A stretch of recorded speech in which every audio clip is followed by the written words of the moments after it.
मंगलाचरण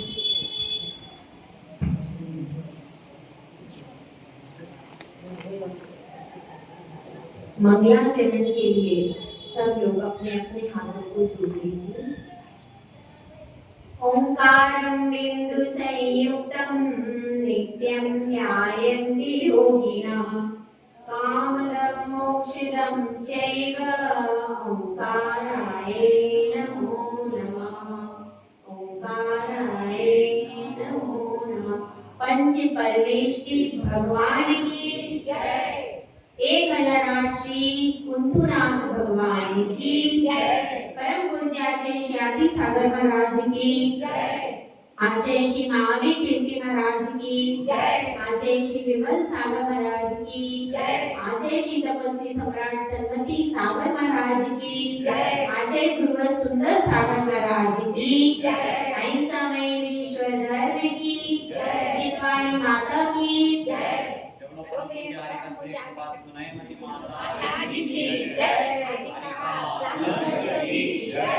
धर्म प्रेमी भव्यात्माओं, चंद्रमा अपनी पूर्ण कलाओं को धीरे धीरे पूर्ण करता है। जब वह अमावस्या के बाद एक लकीर मात्र रहती है और प्रतिदिन प्रतिदिन बढ़ता बढ़ता पूर्णिमा के दिन वह पूर्ण हो जाता है। अमावस्या के दिन वह गायब हो जाता है और उसके बाद एकम को हल्का हल्का दिखना प्रारंभ करता है। इसी प्रकार से किसी भी जीव के जीवन में एक सी स्थिति नहीं रहती। जो भी संसारी व्यक्ति हैं उनके जीवन में उतार चढ़ाव लगातार बने रहते हैं। तो उस उतार चढ़ाव के क्रम में ही महापुरुषों के जीवन में भी उतार चढ़ाव आते हैं। एक रामचंद्र जी महलों में रहते थे, दूसरी तरफ वनवास को चले गए। कहाँ तो युद्ध भूमि में रण क्षेत्र में डटे हैं, कहीं पर पुल बनाने के लिए संघर्ष कर रहे हैं, कहीं जटायु पक्षी को नमोकार मंत्र सुना रहे हैं और कहीं लक्ष्मण को 6 महीने कंधों पर लेकर घूम। ऐसी नाना प्रकार की चेष्टाएं जब एक मोक्षगामी जीव की हो सकती है तो बंधुओं अन्य जीवों की तो बात ही क्या है। तो ऐसे ही हम श्रीपाल चरित्र को पढ़ रहे हैं। श्रीपाल की भी नाना प्रकार की चेष्टाएं आप सबके सामने परिलक्षित हो रही हैं और उनके गुणों के बारे में भी अपन समझ रहे हैं कि एक समय ऐसा था जब वह बालक थे, एक समय राजा हुए, फिर कुष्ठ रोग के कारण दर दर के भटकते रहे, फिर से रूप पाया और फिर से एक व्यापारी के तौर पर जहाज पर माल रख करके व्यापार का कार्य कर रहे हैं। कभी व्यापारी हैं, कभी कुश्ती है, कभी कामदेव के समान सुंदर है। नाना प्रकार की उनकी गति हो रही है और शरीर की स्थिति हो रही। यह सब क्यों है? कर्मों की विचित्रता के कारण ऐसी स्थिति हो रही है। तो अब हमारी कहानी धीरे धीरे आगे बढ़ती है। श्रीपाल येन केन प्रकारेण माता को संतुष्ट कर दिया और मैना सुंदरी को भी संतुष्ट कर दिया। इसके बाद धवल सेठ के साथ में एग्रीमेंट हुआ, 10वां हिस्सा पारिश्रमिक के रूप में दे देना और वे जलपोत पर सवार हो गए। एक और इंफॉर्मेशन आप लोगों को दे दें कि दस्युओं ने उनको क्या उपहार दिया? 7 जलपोत, 7 जहाज रत्नों से भर के उनको भेजे। किसको? श्रीपाल को भेंट किए। तो श्रीपाल ने ऐसा नहीं कि वो 7 रत्नों से भरे जलपोत वो अपने साथ रख लिए, जो 500 जहाज चल रहे थे उन्हीं के साथ में वह 7 जहाज भी चलने लगे। उन्हीं के साथ में, यानी जहाज अब कितने हो गए? 507। 7 जहाज कौन से हैं? जो दस्युओं ने भेंट में दिए रत्नों से भर दी। तो इस प्रकार से धवल सेठ को भी लाभ पर लाभ होता जा रहा, क्योंकि पुण्य पुरुष जहाँ जाते हैं वहां पर वृद्धि ही वृद्धि होती है। इसी प्रकार से यात्रा करते करते बहुत दिन बीत गए। एक दिन वह जहाज हंसद्वीप की ओर पहुंचा। हंसद्वीप बहुत ही सुंदर द्वीप था और इसका वर्णन सुरसुंदरी चरित्र में भी आता है। जो चंपापुरी की राजकुमारी थी, किसी समय उस सुरसुंदरी भी हंसद्वीप में पहुंची थी। तो यहाँ पर भी हंसद्वीप का वर्णन आ रहा है। हंसद्वीप बहुत सुंदर था। द्वीप क्या होता है? समुद्र के बीच में कोई ऐसा स्थान होता है जहां पर पूरा नगर बसा होता है। उस वहां तक कैसे पहुंचा जाता है? जहाज के द्वारा, जलपोत के द्वारा उस स्थान पर पहुंचा जा सकता है। तो ऐसे ही बहुत सुंदर एक हंसद्वीप था और उस हंसद्वीप की शोभा को देखते ही सबका मन हो गया कि अब यहाँ पर कुछ दिन प्रवास किया जाए। और इसी प्रवास की इच्छा से धवल सेठ और सब जो भी सेवक आदि थे और श्रीपाल भी उनके साथ थे, वो सब वहां पर उतर गए। अब जैसे ही हंसद्वीप पर उतरे तो श्रीपाल को गुरु की बात याद आई कि गुरु ने उनसे कहा था, जैसे ही आप किसी नगर में जाओ तो सबसे पहले जिन मंदिर देखना और अपने षट आवश्यक का पालन करना। इस बात को स्मरण आते ही श्रीपाल किस दिशा में लग गए? श्रीपाल देखने लगे कि जिन मंदिर कहाँ है। जिन मंदिर की तलाश में वे जाने लगे और इधर धवल सेठ देखने लगा कि व्यापार कैसे हो सकता है। धवल सेठ व्यापार की तरफ उन्मुख हुआ और श्रीपाल ने सोचा प्रातः काल का समय है, सबसे पहले कहाँ जाना चाहिए? जिन मंदिर। सबसे पहले जिन मंदिर खोजना चाहिए। और क्योंकि नगर तो अपरिचित था, सब हंसद्वीप पर वो नगर बसा था, वह सब अपरिचित था। तो उस अपरिचित नगर में भी वे ढूंढने लगे कि कहीं से कोई जिनालय मिल जाए। तो एक बहुत सुंदर द्वार उन्हें दिखाई देता है। बहुत सुंदर द्वार है, 2 द्वार हैं और वहां पर द्वारपाल खड़े हुए हैं। अब श्रीपाल उनसे पूछता है कि ये क्या है? तो यह जिन मंदिर है, चैत्यालय है। तो भाई मुझे दर्शन करना है, अभी प्रातः काल के समय पर ये द्वार क्यों बंद है?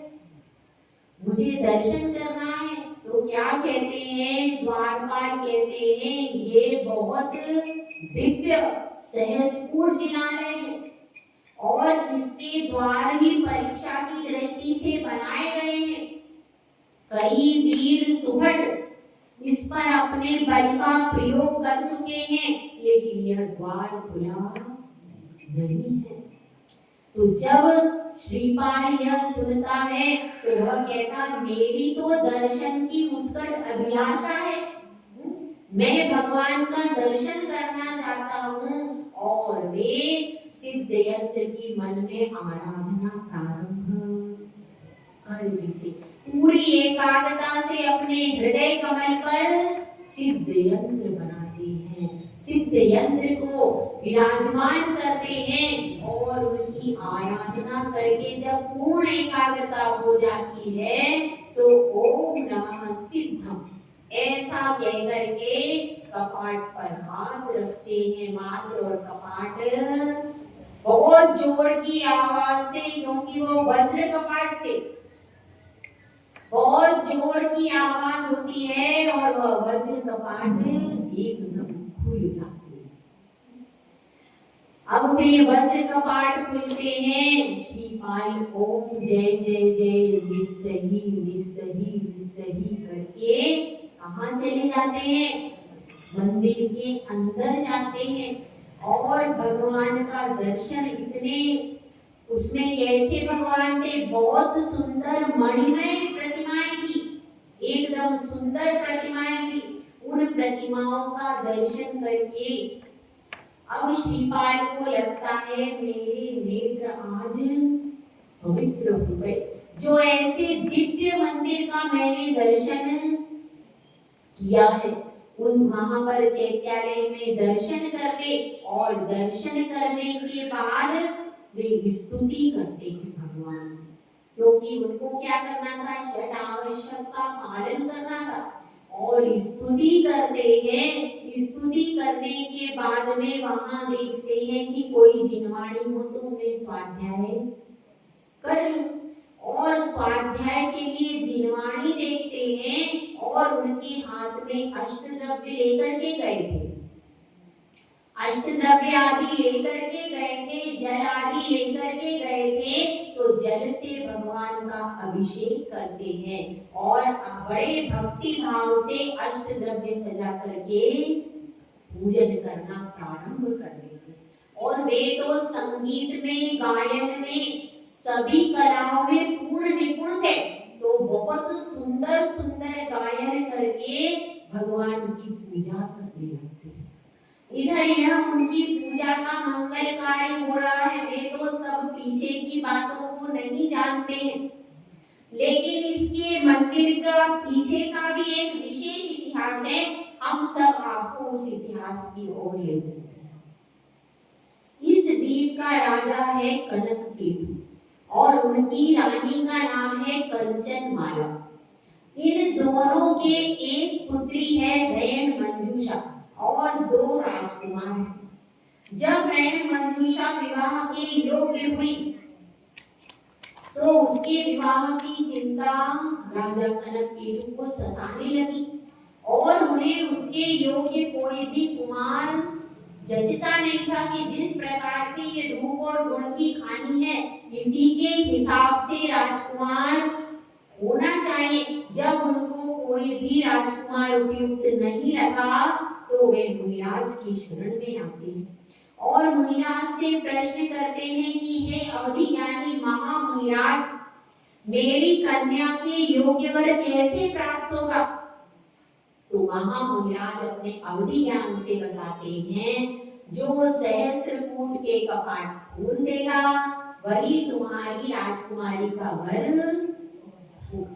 इतना कहकर, क्योंकि महाराज संक्षिप्त बोल रहे थे लेकिन उसमें सब कुछ कह देते थे, और इतना कह करके महाराज अपने ध्यान में डूब जाते। अब इतना संकेत मिल गया, उस संकेत से भी वो कृतार्थ होता है, महाराज को नमस्कार करके आता है। उसके बाद से ही सहस्त्रकूट जिनालय के बाहर सारे सेवकों का पहरा रहता है। तो जैसे ही उन्होंने उस सहस्त्रकूट जिनालय के द्वार खोले, किसने? श्रीपाल ने। जैसे ही द्वार खोले वैसे ही कुछ द्वारपाल तो वहीं देखने के लिए रुके कि कहीं ये चले ना जाए, उन पर भी तो निगरानी रखनी पड़ेगी। तो कुछ द्वारपाल तो वहीं रह गए और कुछ तुरंत राजा के पास सूचना देने के लिए आ पहुंचे। राजा को सूचना दी।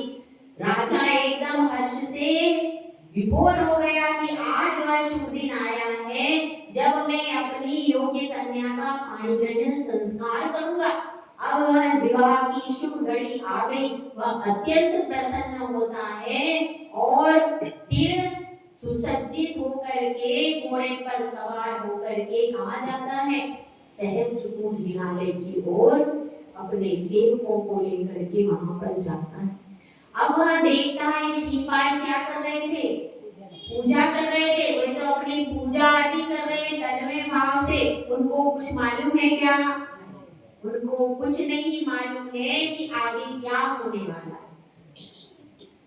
अब अपनी पूजा आदि समाप्त करके, स्वाध्याय आदि समाप्त करने के बाद कहाँ आते हैं? जैसे ही पीछे आते आते हैं वैसे ही राजा उन्हें प्रणाम करके जय जिनेंद्र करके कुशल क्षेम पूछते और पूछते हैं, हे भव्य पुरुष तुम कहाँ से आए हो।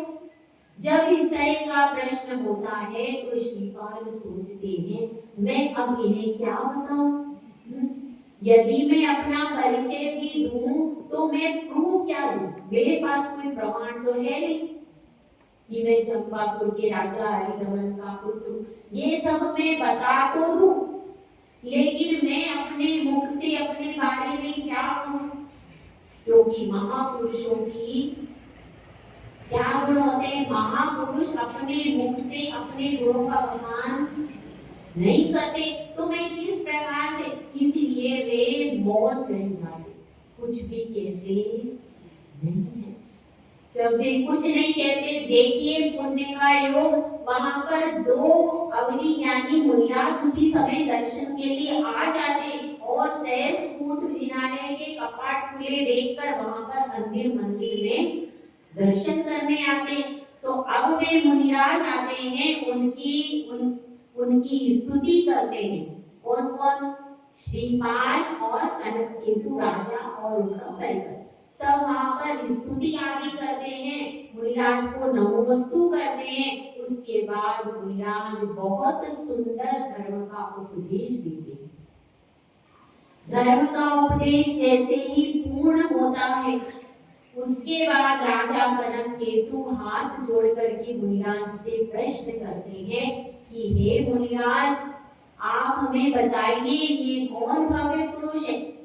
तो फिर मुनिराज क्या करते हैं, फिर मुनिराज पूरी कथा आद्योपांत सुनाते हैं, जो कथा आप सबने सुनी पूरी शुरू से लेकर के राष्ट्र तक, राजा हरिदमन और रानी, रानी का नाम कुंदप्रभा के नंदन श्रीपाल की पूरी कथा सुनाते हैं। अब जब पूरी कथा सुनते हैं तो राजा एकदम प्रसन्न हो जाते हैं कि ये राजा है, क्षत्रिय वंशी है, हर प्रकार से योग्य है, साक्षात कामदेव के समान है, यह मेरी पुत्री के योग्य वर है। जब यह निश्चित कर लेते हैं फिर श्रीपाल को आदर सहित अपने महल में लेकर के आते हैं और फिर विवाह का योग्य मुहूर्त देख करके अपनी प्यारी पुत्री रेण मंजूषा का विवाह उसके साथ में कर देते। अब रेण मंजूषा का विवाह हो गया। अब कुछ दिन क्या होता है, क्योंकि पहले सिस्टम यही था भाई, पहले थोड़े दिन के लिए वही उसके साथ में रह जाते थे, क्योंकि अब उनको जाना तो था ही, वहां तो परमानेंट तो नहीं रह सकते थे, इसलिए रेण मंजूषा के साथ में कुछ दिन वहां पर रहते। और इधर धवल सेठ क्या करता है, ये तो राजमहल में आराम से रहते, धवल सेठ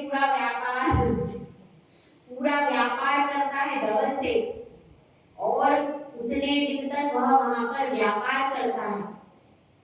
अब इधर धवल सेठ का भी व्यापार का बहुत अच्छा कार्य हो गया, क्योंकि वहां पर रत्नों की भी खदानें थी, सोने की चांदी की भी खदानें थी। तो इस तरह से बहुत सारा व्यापार करके और धवल सेठ संतुष्ट हो जाता है।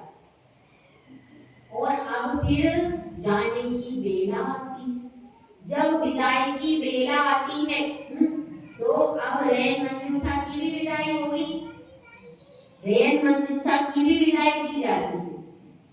तो राजा कनककेतु रेण मंजूषा को समझाते कि देखो अब तुम ससुराल में जा रही हो, वहां पर बड़ों का हमेशा आदर करना, छोटों के प्रति स्नेह रखना, कभी भी कटु वचन मुख से मत बोलना और अपने कर्तव्य का ध्यान रखना, पति परायण होकर के रहना, पति की हमेशा सेवा करना और उनकी आज्ञा का पालन करना।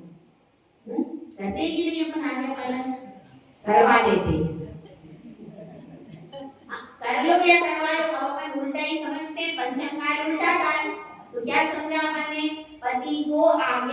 पालन करवा लेना। वो क्या हो गया? अब उल्टा कार्य ना, तो उल्टे कार्य में ऐसा होगा। तो अब पति की आज्ञा का पालन करना, ऐसे सब नाना प्रकार से समझा करके उसको विदा करते। अब कुमार के लिए भी विदाई का समय आ गया, श्रीपाल के लिए। तो जो ससुर साहब थे, क्या नाम था भैया? कनक केतु।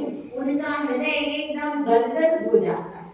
वो कहते हैं कि हे कुमार, मेरा हृदय तुम्हें भेजने को नहीं कर रहा। मेरा एक हृदय कैसा कह रहा है कि तुमको यहीं पर रख लूं, और मैं तुम्हारी कोई सेवा नहीं कर सका, तो मैंने बहुत सारे दास दासी तुम्हें दे रहा हूं, उनसे तुम यदि अपनी सेवा करवा लोगे तो मेरे हृदय को बहुत संतोष होगा। और मैं एक अबोध भेंट तुम्हें दी है, कन्या की अबोध कन्या तुम्हें भेंट में दी है। मैंने तो तुम्हें कुछ भी नहीं दिया, तो उसको भी अपने संरक्षण में रख लेना। ऐसा कौन कह रहा है? कनक। बहुत ज्यादा भाव से, क्योंकि देखिए महापुरुष वही होते हैं जहां जाते हैं वहां सोना सोना हो जाता है, और जहां से जाते हैं वहां सोना सोना हो जाता है। तो ऐसे ही वहां पर क्या हो रहा था? उनको लग रहा था कि अब तो मेरी प्यार प्यारी बेटी भी चली जाएगी और दामाद भी चले जाएंगे, तो उनको इतना मन भर रहा था कि वो कुछ कह नहीं पा रहे थे। तो श्रीपाल कहते हैं, आपने तो मुझे बहुत अच्छा कन्या रत्न दिया है। उस कन्या रत्न की जितनी तारीफ की जाए उतनी कम है, और हमें आपका क्या वात्सल्य मिला है, स्नेह मिला है। दुनिया में स्नेह से बढ़कर की कोई चीज, पैसा तो बाजारों में बहुत मिलता है, स्नेह परिवारों में मिलता है। पैसा तो आपको बाजारों में बहुत मिल जाएगा, और आप खरीद करके भी ले आओगे, पैसा आप कमा सकते हो, लेकिन इसमें कमाया नहीं जाता है। इसमें तो अपने गुणों से, अपने सेवा से प्राप्त किया जाता है। तो इसलिए वे कहते हैं श्रीपाल कि मुझे पैसे की कोई चाह नहीं है। तब भी कनक केतु राजा कहते हैं कि आप अपने हृदय में हमें हमेशा रखना। हमारी एक ही अभिलाषा है कि जिस प्रकार से तालाब में कमलनी रहती है, आकाश में चंद्रमा रहता है, उसी प्रकार से अपने हृदय प्रदेश में हमको हमेशा रखना, हमको भूलना नहीं, ऐसा कह देते हैं। और फिर श्रीपाल को अपने गले से लगा लेते हैं। उसके बाद फिर दोनों की विदाई हो जाती है। दोनों की विदाई हो जाती है। अब वहां पर जहाज पर ऐसा नहीं कि श्रीपाल और रैन मंजूषा दो ही दंपति थे, एक ही दंपति थे, और भी कई सारे दंपति थे, लेकिन उन सब में आदर्श दंपति कौन थे? श्रीपाल और रैन मंजूषा। इनकी भाव भंगिमा, प्रेम, वार्तालाप, हर चीज को देख करके लोग सीखते थे, शिक्षा लेते थे कि हमें भी ऐसा करना चाहिए। ये आदर्श दंपति थे उस जहाज के। और अब जहाज धीरे धीरे आगे बढ़ता है। जहाज धीरे धीरे आगे बढ़ता है। एक दिन एक घटना होती है कि जिसके कारण श्रीपाल का मन खिन्न हो जाता है। वह घटना ऐसी होती है कि धवल सेठ अचानक मूर्छित हो जाते हैं। जब वे मूर्छित हो जाते हैं तो सब लोग उन्हें देखने के लिए आते हैं। तो धवल सेठ क्या कहते हैं? धवल सेठ कहते हैं, मुझे वात रोग है। कौन सा रोग है? वात रोग की वजह से यह मूर्छा आ गई, और आप किसी प्रकार की चिंता नहीं करें, थोड़े से शीतल उपचार आदि के द्वारा यह दूर हो जाएगी। इस प्रकार से श्रीपाल को कह देते हैं। श्रीपाल भी सेवकों से कहते हैं, भाई इनका औषधि वगैरह बना करके उपचार कर दो, और श्रीपाल फिर अपने डेरे पर वापिस आ जाते हैं। अब श्रीपाल तो डेरे पर आ गए, लेकिन साथ में जो उनके विश्वस्त बहुत ज्यादा पुराने मुनि वगैरह थे धवल सेठ के, उनको ये सहन नहीं हुआ कि बात तो कुछ और है।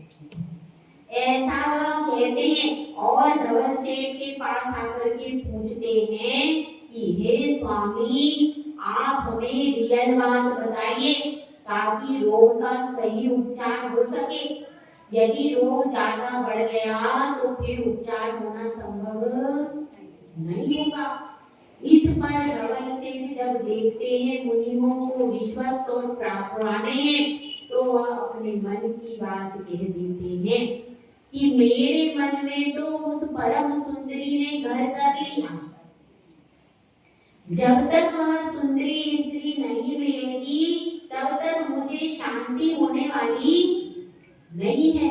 तो वह कहते हैं, सब मुनि आदि कहते हैं, आपके पास किस बात की कमी है? आप जो कहो वो सुंदरी स्त्री आपको ला करके दे देंगे।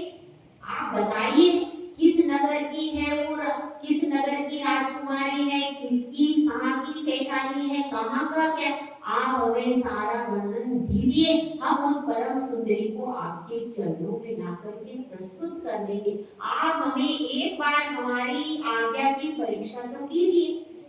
तो धवल सेठ कहता है, अरे उसे कहीं खोजने नहीं जाना है, तो यही है। अच्छा, यहाँ कहाँ है, आप हमें बताइए। तो धवल सेठ कहता है, वही तो है एक, कौन है? जैसे ही रहन मंजूषा का नाम सुनते हैं मुनि अपना सिर पीट लेते। हाय सेठ जी, आपकी तो मति मारी गई। वह तो परी स्त्री है और श्रीपाल तुम्हें अपने पिता के समान मानता है, वो तो तुम्हारी बहू हुई। अब तुम उसके प्रति भी ऐसी भावना करोगे तो कहाँ जाओगे? रावण ने पर स्त्री की इच्छा की थी, पर स्त्री के बारे में विचार किया, पर स्त्री का हरण किया तो कहाँ गया? अब तक उसका अपयश खत्म नहीं हुआ, वह तो नरक में चला गया, लेकिन पूरे लोक में उसका अपयश फैला हुआ है। पर स्त्री साक्षात कहाँ के लिए द्वार है? नरक के लिए द्वार है। महाभारत में कहा गया है नरक के 4 द्वार हैं। पहला द्वार कौन सा है? प्रथमम रात्रि भोजनम। पहला द्वार कौन सा भैया? रात्रि भोजन करो और डायरेक्ट नरक में पहुंच जाओ। ठीक है। दूसरा क्या है? परिस्त्री सेवन द्वितीयम च। परिस्त्री का जो सेवन करते हैं वो कहाँ जाते हैं? नरक में। विवाहिता स्त्री है वो, विवाहिता स्त्री है कि नहीं रहन मंजूषा? विवाहिता पर स्त्री का सेवन करना कदापि योग्य नहीं है। दूसरा ये तृतीयम क्या है? संथानम, अचार और मुरब्बा खाना, ये क्या है? तृतीय। और चौथा है कंदमूल खाना। ये 4 नरक के बहुत अच्छे अच्छे द्वार हैं।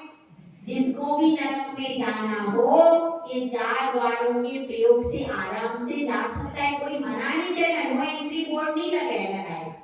अगर आप ये 4 द्वारों में से जाओगे तो आपको बाद में साक्षात नरक देखने को, किस किस को नरक देखना है भैया? ये एक बार देख के आ जाए। तो देख के आने में क्या हर्ज है? नई मूवी लगती है तो अपन सब देखने के लिए चले जाते हैं, दूर से देख लेंगे। हाँ भाई, कोई ऑप्शन? दूर से देख सकते हैं कि नहीं? दूर से नहीं देख सकते। वहां तो आप एंट्री करो और देखो, भोगो और देखो सिस्टम है। दूर से देखने का सिस्टम नहीं है। इसलिए याद रखना, इन 4 द्वारों में कभी भी प्रवेश मत करना।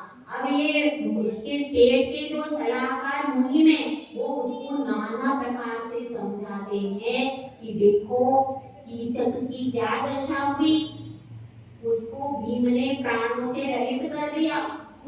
जितने भी इतिहास में हैं उन सब की पर स्त्री के कारण दुर्गति हुई।